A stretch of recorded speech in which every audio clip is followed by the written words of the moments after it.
Bonjour à tous. Alors avec Lewis, on va plus vous parler de la notion d'engagement, d'engagement des collaborateurs et de fidélisation, et surtout comment, avec le digital, on peut appuyer l'expérience collaborateur et appuyer ces démarches d'engagement. Alors, outre les chiffres de Great Place to Work, on a aussi tous en tête, quand on parle d'engagement, l'enquête Gallup qui indiquait que seuls 11% des salariés français se déclaraient engagés. Alors, avec le digital, on n'aura pas forcément d'ingrédient miracle qui permettra d'engager les collaborateurs du jour au lendemain. C'est une démarche qui est beaucoup plus longue, là aussi Carole en a parlé, et qui commence dès le recrutement. Néanmoins, le digital peut permettre de faciliter cette démarche et d'en maximiser les impacts.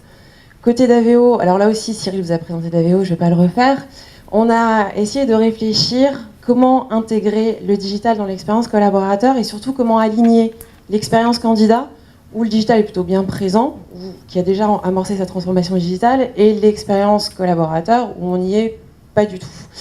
On s'est concentré principalement, au travers de notre application Jackson, à travailler sur 2 leviers qui nous semblaient importants et surtout qui nous semblaient adaptés aux attentes de nos collaborateurs.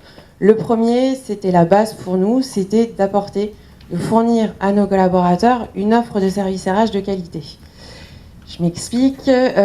Aujourd'hui, quand vous avez une question RH ou administrative, qui parmi vous relit régulièrement les documents qu'on lui a remis à l'embauche, livret d'accueil, règlement intérieur, convention collective?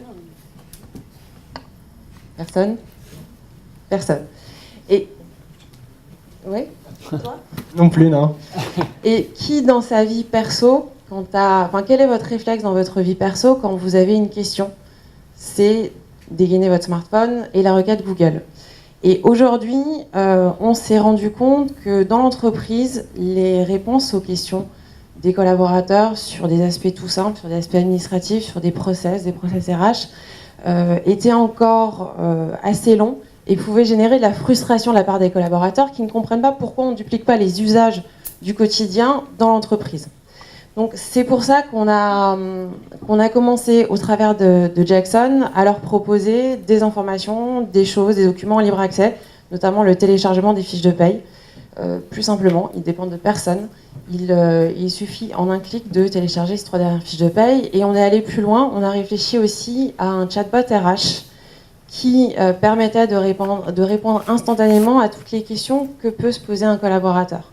De la question basique, est-ce que j'ai le droit à un jour de congé supplémentaire quand je déménage, à des questions un peu plus liées à l'organisation de l'entreprise, au process, et de savoir à qui s'adresser pour telle ou telle démarche. Et du coup, les avantages ont été assez rapidement visibles. Le premier avantage, c'est que ça a libéré énormément de temps aux équipes RH, aux équipes administratives, et ça leur a permis de se repositionner sur des missions à plus forte valeur ajoutée et de se concentrer un peu plus sur les sujets de fond avec les collaborateurs plutôt que sur les sujets de forme ou de process administratif. Ça a permis aussi de fournir aux collaborateurs un accès unique à l'information d'entreprise, un accès unique à des infos qui sont fiables, qui sont sécurisées et qui sont surtout contextualisées à l'entreprise. Et ça permet aussi intrinsèquement de maintenir le collaborateur dans l'écosystème de l'entreprise, puisqu'il n'y a plus cette frustration de ne pas obtenir l'information rapidement et de manière aussi réactive qu'il l'a dans sa vie perso. Et du coup, on a même glissé un petit peu, puisqu'on a utilisé ce même canal pour repenser notre communication interne, là aussi en s'inspirant des usages du digital sur des informations plus brèves, en fil d'actualité, moins formelles, qui permettent aussi de réduire la distance entre le collaborateur et les informations liées à son entreprise. Ça lui permet aussi de s'approprier la vision de l'entreprise, les projets, les axes de développement, et du coup de développer ce sentiment d'appartenance et normalement cet engagement vis-à-vis de l'entreprise. Le deuxième point qui nous semblait important, c'était d'intégrer au travers de Jackson les nouvelles pratiques managériales dont on a parlé. Tout le monde s'accorde à dire que la culture du feedback, l'autonomie, la confiance, etc., c'était important. En revanche, les managers nous remontent souvent qu'il manque de temps pour le faire, ou du moins pour le faire correctement et le faire dans la durée.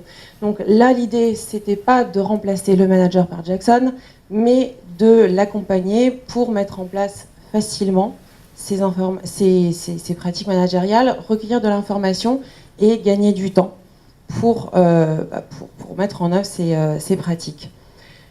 Dans ce cadre, on a mis en place un système de feedback sur un clic et un système de mood board. C'est-à-dire que le manager peut donner du feedback à ses collaborateurs, peut aussi connaître le degré de satisfaction et l'état d'esprit de ses collaborateurs. Et on en fait du coup aussi un système d'échange, puisque le collaborateur n'est pas passif dans cette démarche-là. Il peut lui-même spontanément envoyer un feedback à son manager, à son coach. Il peut aussi lui lancer une alerte. Ça va pas en ce moment. Il peut, au travers les différentes questions qu'on lui pose régulièrement, signifier son insatisfaction ou au contraire sa satisfaction à son manager. Et ça permet aussi de nourrir de manière plus intéressante les échanges entre le manager et son collaborateur et de réfléchir à des plans d'action concrets et surtout adaptés à chacun des collaborateurs. Le fait que ce soit un usage beaucoup moins formel correspond un peu mieux aussi à notre mode de management qui se veut beaucoup plus collaboratif et moins pyramidal. Et ça permet aussi d'acquérir une culture de la donnée RH. C'est que derrière, on récolte énormément d'informations sur la base de ces feedbacks. Et ça permet à un manager d'avoir une vision d'ensemble de son équipe. Et ça permet surtout, côté société, d'avoir une vision consolidée du degré de satisfaction de nos équipes, de nos collaborateurs, des axes d'amélioration. Et ça permet également d'ajuster nos politiques et nos plans d'action de manière vraiment adaptée pour répondre aux besoins des collaborateurs. Donc on est indirectement dans un système collaboratif pour faire évoluer les pratiques de la société. À terme, on peut très bien imaginer d'intégrer un peu plus d'analytics et de pouvoir anticiper certaines situations à risque et envisager le plus tôt possible des plans d'action avec les managers pour améliorer la situation. En bref, au travers de ces deux exemples assez simples, finalement, on a surtout réussi à démontrer qu'on pouvait faire de l'innovation RH, que le digital dans les ressources humaines, c'était pas incompatible, que ça ne déshumanisait pas les ressources humaines, mais que ça pouvait les aider, et qu'on pouvait faire avancer les choses dès lors qu'on reste dans l'innovation utile. Le but, c'était pas de partir dans un effet gadget. Et pour éviter cet effet gadget, il faut à chaque fois se rappeler que tout ce qu'on peut développer en termes d'usage, de pratiques issues du digital, doit être imaginé pour nos collaborateurs. L'idéal étant d'être également imaginé par nos collaborateurs, parce que dans ce sens-là, on rentre dans une démarche qui est complètement collaborative, puisque ce sont les collaborateurs qui contribuent à faire améliorer l'outil ou la pratique ou l'usage, et ce qui en général suscite aussi beaucoup l'intérêt et l'engagement parce que tout collaborateur a envie d'améliorer son expérience et a envie d'y contribuer. Et c'est sur cette conclusion que je passe la main à Lewis qui en est un très bon exemple au vu de son engagement sur le projet API. Merci. Merci Laurent.